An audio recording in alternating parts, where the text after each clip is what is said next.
Hey guys, I am John Carrick. I am the author of Legacy of a Mad Scientist and The Legend of Ashley Fox, two amazing science fiction fantasy novels for you on Amazon Smashwords or right here on YouTube as audiobooks for you to listen to anytime you want. 26 hours of awesome science fiction. Today, we are looking at Conan the Adventurer, #1 by Marvel Comics, put out in 1994, shortly after Conan the Barbarian ended his 24-year run from 1970 to 1994. This is a splash page, is a giant axe. Now this is what I had hoped to get out of Conan the Barbarian #1. This is the raid on Venarium. Aquilonia kind of represents the Roman Empire, kind of.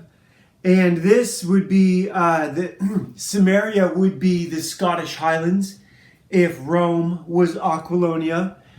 And Venarium would be where Hadrian decided to put up the wall.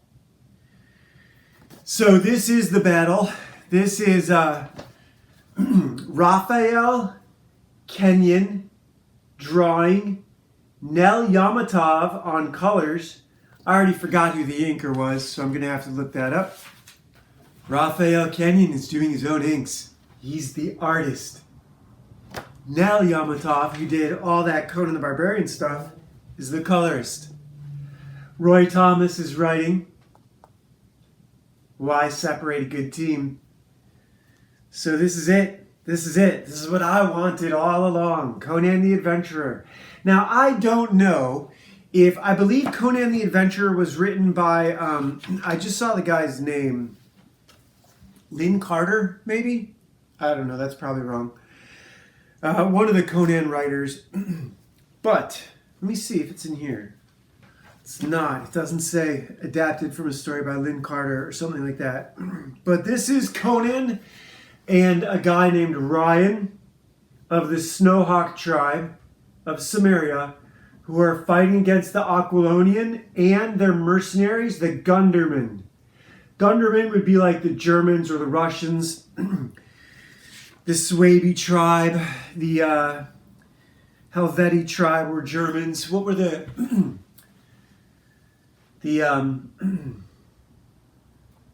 spacing on a name of one of those northern countries right up there. Brussels. I know they had a name for their tribe. Here is one of the warriors of one of the other tribes.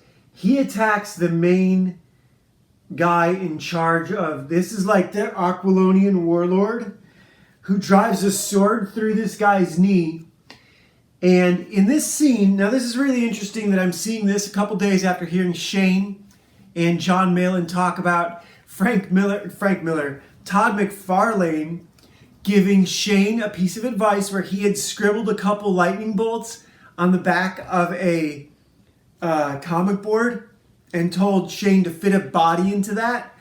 And then John Malin pulled it up where he'd done the same thing for a video and probably had done it for thousands of kids.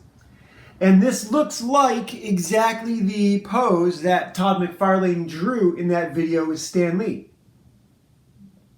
With that god-awful background and the horrible lighting. I'm sure you guys remember that. But, so this is all the fight. This is all Battle of Venarium. And this is a flashback to when Conan and Ryan are scouting out the fortress. And they spot, this is, I think this warlord's name is Metellus, and this is his daughter, who happens to be named Tara, which was the capital of ancient Ireland. The capital of ancient Ireland was named Tara. And this other guy's hitting on her, and Ryan is telling Conan, don't even think about it, we're not here for that. Then Conan bumps into this blind old samurai who looks like and acts like Musashi. I mean, he only looks like him in that he's dressed, in that he's a blind samurai, and then he's using a stick. And almost immediately following that, Conan is alone in like a giant square. So here in the top row, he bumps into the samurai. And down here, he's all alone. He's lost his friend Ryan, and he gets jumped by these Gundermen who are invading Sumerian territory to build a fort for Aquilonians. And so Conan is fighting these guys and gradually getting his ass kicked until this red-headed guy at the bottom gets his eyeballs grabbed and sort of gouged out. And this is Ryan. Let me make sure I'm holding this at the correct height for you guys. This is Ryan coming in to rescue Conan during this fight. And then Metellus, who is that the warlord, the Aquilonian general, he yells to end this whole thing. This is like just a skirmish, a melee inside the fortress that shouldn't be going on. And Metellus interrupts and puts an end to it. And almost as soon as we cut from that, we get back to the battle. Now I had to go back and forth a couple times to really figure out what was going on. If you're going to do flashbacks like that, it would really help to change characters and to jump around in the scenery some more, or to paint one whole setup, a different sort of color palette, do it at a different time of day, different season, something like that. But anyhow, here we are back in the fight at the Venarium fortress, and Conan and Ryan are pushing this giant statue off of a raised platform down onto soldiers below. And there's all kinds of exposition that talks about how it crushes them and blood squirts everywhere. And we get some more contorted poses. I think Rafael Kayanan is really pushing himself for Conan the Adventurer #1. They're not always accurate in terms of fighting, but it certainly is dynamic. And the presentation, and this is chasing image, right? This is what Marvel is doing to chase image. It's good. How do you knock this? Because some of the poses don't read the way my 10 years of Kung Fu tell me they should. That's absurd. The comic comes first. Clearly the story comes first. And this is good. And I have no complaints. This is driven forward. Sometimes, I have one complaint. Sometimes it's hard to make out what's happening. And that might be because they were rushed. That could be for a million different reasons. It could be because there's so much going on, because every scene is so kinetic. But if this didn't say that he had a sword driven through his knee, I don't know that I would have noticed it. Do you know what I mean? Oh, shit. But yeah, that's what's going on right there. He's had a sword driven through his knee. So that's the only complaint, is that in these big frenzied scenes, sometimes it's hard to tell what's going on. But for the most part, it's really pretty easy. I mean, this is just amazing. This is just amazing. So I'm definitely going to pick up the rest of this series. I don't know why I never bought it. In some ways, it's kind of like there's so much in this one episode. It delivers on so many levels. It kind of just leaves you full. Like, you don't need any more after this. This is it. This is what we're looking for. This is what we want, right? This is everything you want in a Conan the Barbarian, Conan the Adventurer comic book. I think they called the cartoon Conan the Adventurer too.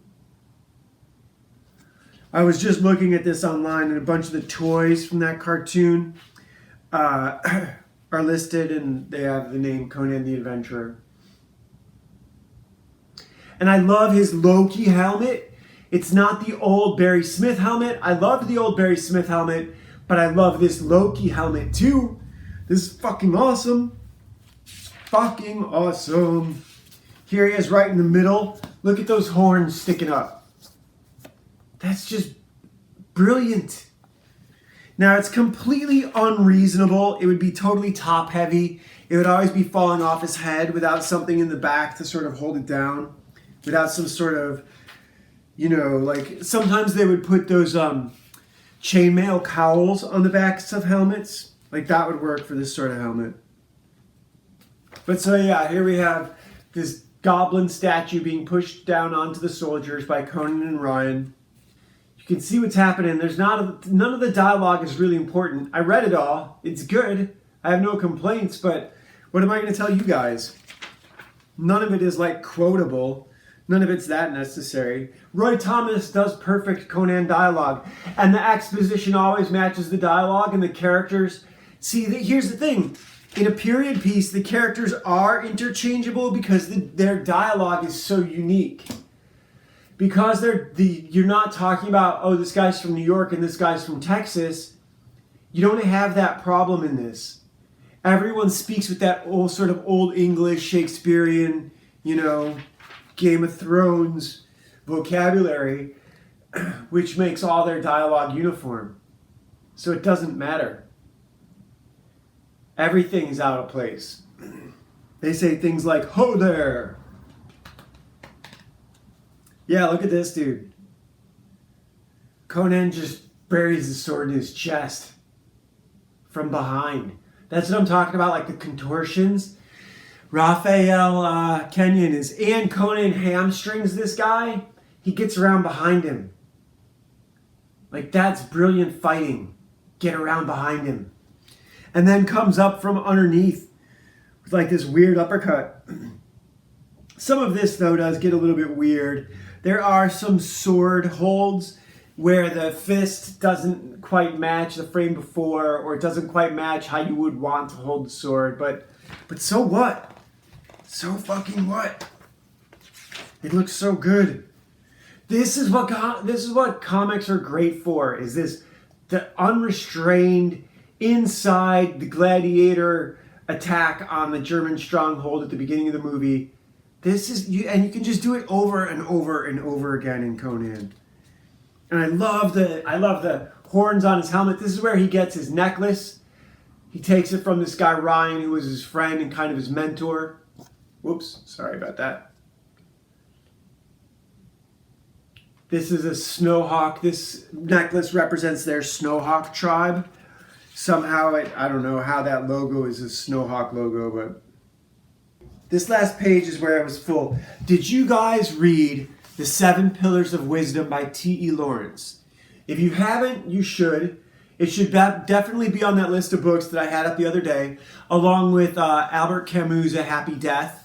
A Happy Death is more important than The Stranger. He wrote it when he was younger. It's, I would argue, a better novel, but the message is not as clear. It doesn't hit you over the head quite as hard as The Stranger does. It's more Conan in its delivery. And what's happening here, so like I said, this leaves you full with dessert. We get the battle. The good guys win, but the win is not clean. In the 7 Pillars of Wisdom, what happens is T.E. Lawrence, who had been an intelligence officer in the English army in the First World War, takes it upon himself to unite the Arabic tribes and lead them against the Germans, whoever they were fighting, their enemies in the desert, in the North African desert, the Middle East. And so they do this. They, stage, I think it was the Ottoman Turks they were up against, not the Germans. And they stage several successful, hit and run spec ops campaigns. There's 2 kinds of spec ops, direct action and training. And T. Lawrence did both of them. He sort of defined it in the First World War. And this is exactly what's happening here. So these are 2 warriors of other tribes, and Conan is watching them fight with the blood of their enemies still wet on their swords.